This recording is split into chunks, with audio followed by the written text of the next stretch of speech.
नमस्कार, मैं हर्षित तिवारी। अभय न्यूज के 17 अगस्त मंगलवार शाम के बुलेटिन में आप सभी का स्वागत है। आइए देखते हैं दिन भर की प्रमुख खबरें। इस बुलेटिन के प्रायोजक है आर.के. निवास आवास मेला। बुकिंग मात्र 19,000 रुपए में। रजिस्ट्री फ्री 13 अगस्त से 17 अगस्त तक। Maksi road SR petrol pump के सामने। सेंट्रल जेल से भोपाल अटैच किए जेलर संतोष लड़िया के दुष्कर्मों की कड़ियां जोड़ने के लिए मंगलवार को जेल डीआईजी मंशाराम पटेल उज्जैन पहुंच गए। पुलिस ऑफिसर्स मैस में उन्होंने शिकायतकर्ताओं से बातचीत की और लड़िया के दुष्कर्मों की कहानी तफसील से सुनी। इधर इस मामले में गठित प्रशासनिक टीम ने भी लड़िया पर यौन शोषण का आरोप लगाने वाली पीड़िता के बयान दर्ज किए। पीड़िता को जांच के लिए सेंट्रल जेल ले जाने की चर्चा भी है। लड़िया के कारनामों की जानकारी जुटाने के लिए जेल विभाग ने मंशाराम पटेल को इसलिए लगाया है कि वह 5 साल तक सेंट्रल जेल उज्जैन में अधीक्षक रह चुके हैं। वह जेल के भीतर और बाहर होने वाली गतिविधियों के जानकार हैं। पटेल के सामने एक एक कर शिकायतकर्ता आते रहे और अपनी पीड़ा सुनाते रहे। लड़िया के जुल्मों की दास्तान सुनकर पटेल के रोंगटे भी खड़े हो गए।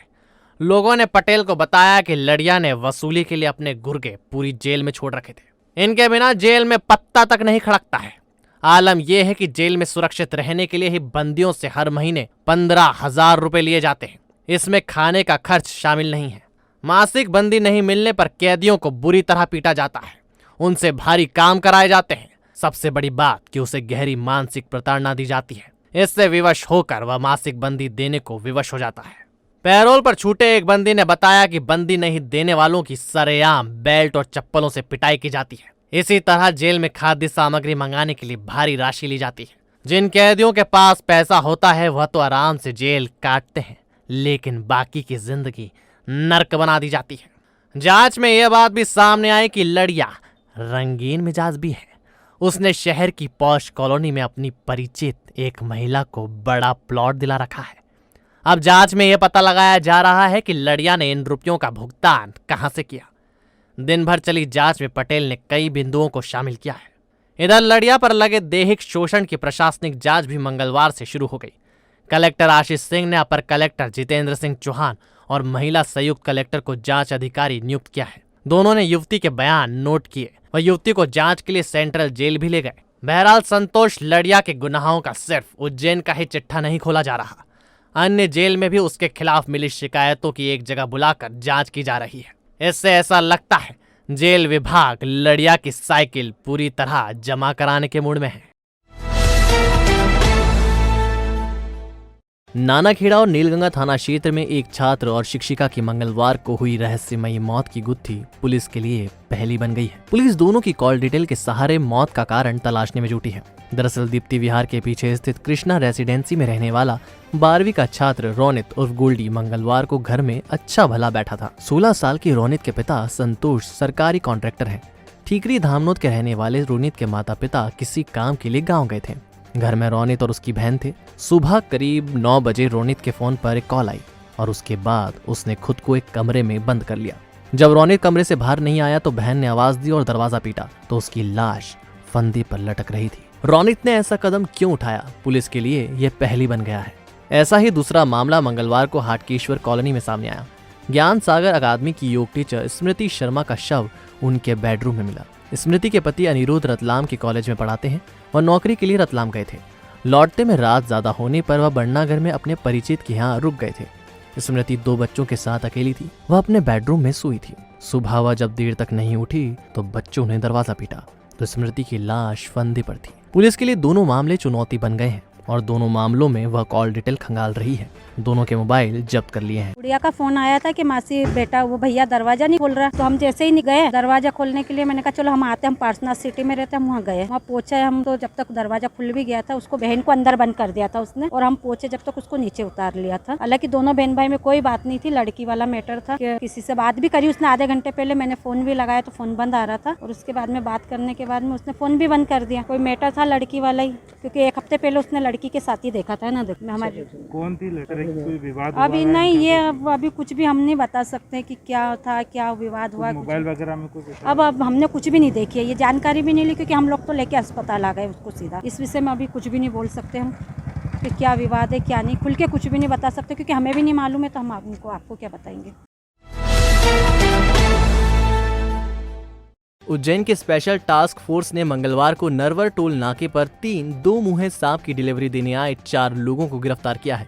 इंटरनेशनल बाजार के मुताबिक पकड़े गए सांपों की कीमत 2,25,00,000 रुपए बताई गई है। पुलिस ने हरदा पासिंग कार क्रमांक MP 47 GA 0393 भी जब्त की है। STF SP अंजना तिवारी ने मंगलवार को मीडिया को बताया कि दो मुहा सांप सैंड बुआ संरक्षित प्रजाति में है। इसका परिवहन, खरीदना, बेचना जुर्म है। दो मुहे सांप का उपयोग मेडिसिन बनाने, शुभ कामों और तांत्रिक क्रियाओं के लिए किया जाता है। हरदा के इमरान पिता हबीब, रमजान पिता सरदार, सुभान पिता नूरू खां और नसरुल्लागंज के रमदीन पिता लखन ने जंगलों से 3 सैंड बुआ पकड़े थे। सांप बेचने के लिए चारों कार से उज्जैन आ रहे थे। पहले से मिली सूचना के आधार पर STF निरीक्षक दीपिका शिंदे ने अपनी टीम के साथ नरवर टोल नाके पर कार रुकवाई तो आरोपी सकपका गए। तलाशी लेने पर डिक्की में 3 सैंड बुआ मिले। कार और सांप जब्त कर लिए हैं।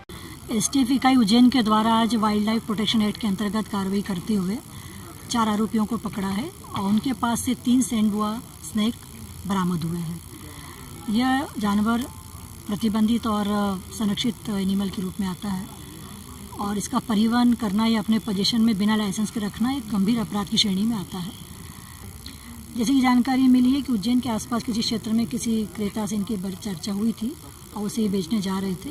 उसी सूचना पर पुलिस ने घेराबंदी करके उनको पकड़ा है।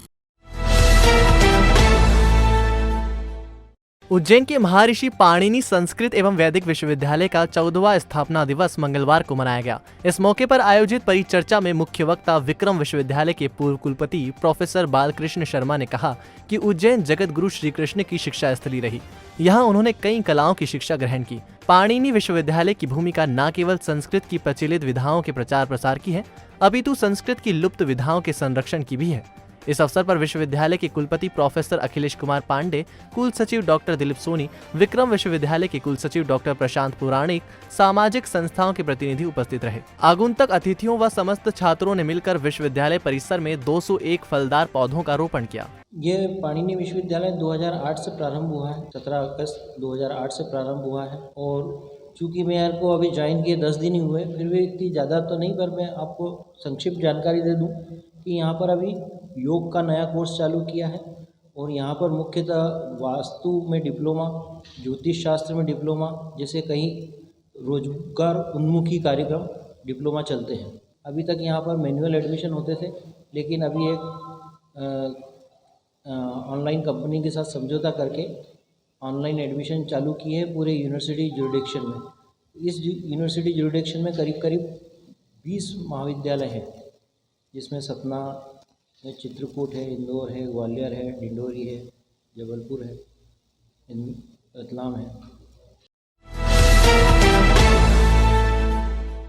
समय रहते सटीक जांच, होगा कोविड का सफल इलाज। पल्स पैथोलॉजी, कई वर्षों का विश्वास। सैंपल दें और 2 घंटों में रिपोर्ट लें। हमारे यहाँ पाएंगे विश्व स्तरीय 4th जनरेशन मशीन कीलिया द्वारा Covid profile, hormone test, tumour, cancer सहित सभी प्रकार की जांचें। MD पैथोलॉजिस्ट की देखरेख में। हमारा पता 48 गौरव टावर, शिव मंदिर के पास, फ्रीगंज, उज्जैन। 9752845324। चरक अस्पताल में मंगलवार को राष्ट्रीय क्षय उन्मूलन कार्यशाला में टीबी के मरीजों की जल्दी पहचान कर उनके इलाज और बरती जाने वाली सावधानियों की जानकारी दी गई। कार्यशाला में CMHO डॉक्टर महावीर खंडेलवाल, क्षेत्रीय संचालक डॉक्टर लक्ष्मी बघेल और विश्व स्वास्थ्य संगठन की अधिकारी डॉक्टर निधि सांखला शामिल हुई। इन्होंने टीबी की बीमारी की जानकारी दी। उन्होंने बताया कि टीबी का इलाज लंबे समय तक चलता है, लेकिन मरीज आराम मिलने के बाद कुछ ही दिन में दवाइयां लेना बंद कर देता है। इस कारण बीमारी खत्म नहीं हो पाती। उनके अनुसार देश में सबसे अधिक मौत टीबी से होती है। विश्व में टीबी से होने वाली मौतों में से 32% मौतें अकेले भारत में होती हैं। डॉक्टर्स ने कहा कि बीमारी का उन्मूलन केवल स्वास्थ्य विभाग नहीं कर सकता, इसके लिए आम जन को भी बढ़ चढ़ कर लड़ने के लिए जागरूकता दिखानी होगी। गवर्नमेंट की तरफ से तो अवेयरनेस कार्यक्रम चलाया जा रहा है, आईसीटी हो रही है, प्रचार प्रसार चल रहा है। हमारी नीचे लेवल तक आशा, आंगनवाड़ी और हमारे ANM सबको ट्रेनिंग दी गई है। जैसे आशा वर्कर हमारी विलेज लेवल पे काम करती है। गांव में अगर कोई भी टीबी का सस्पेक्टेड केस है तो वो लाके ANM को दिखाती है और ANM उसको, हमारा जो टीबी का वर्कर होता है उसको ले जाके देते, उसका सैंपल कलेक्शन करते हैं और अगर वो पॉजिटिव आता है रजिस्ट्रेशन करते हैं और उसका ट्रीटमेंट चालू हो जाता है। काफ़ी सालों से चल रहा है, RNTC प्रोग्राम चल रहा है और हम चला रहे हैं। ऐसा नहीं आज पहली बार है, ऐसा नहीं, ये काफ़ी सालों से चल रहा है प्रोग्राम और लगातार हमारा प्रयास है की जागरूकता फैलाई जाए और नीचे लेवल तक हमारे आशा वर्कर्स को भी ट्रेनिंग दी गई है, वो भी एक टीबी पेशेंट को पहचान सकती है।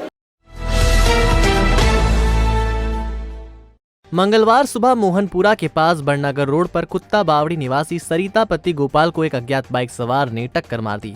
महिला के सिर में गंभीर चोट आई है और उसे इलाज के लिए जिला अस्पताल में भर्ती कराया गया है।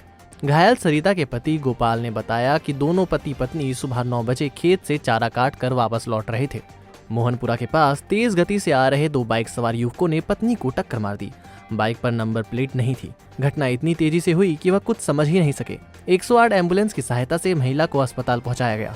यहां सिर में चोट आने से भर्ती करके इलाज किया जा रहा है। रोड पे निकल रही थी, गाड़ी आई थी, टकराई। घर पे जा रहा खेत पे, चारों काट गाड़ी वाला प्लेट नंबर नहीं थी, कुत्ता बावड़ी।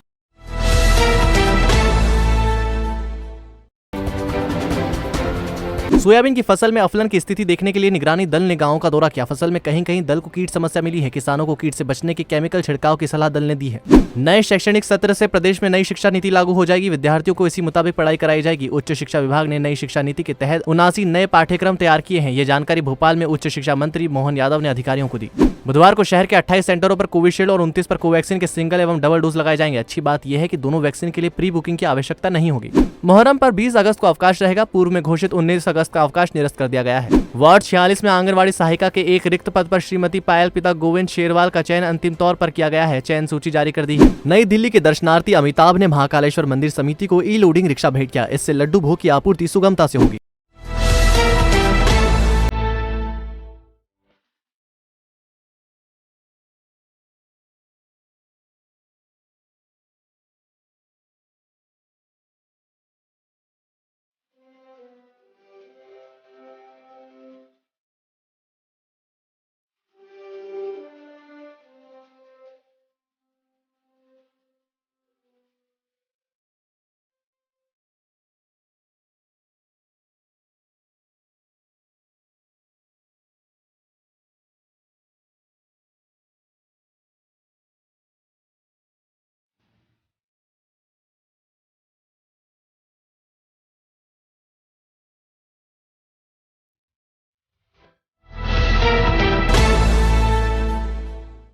तो आपने देखा हमारा बुलेटिन।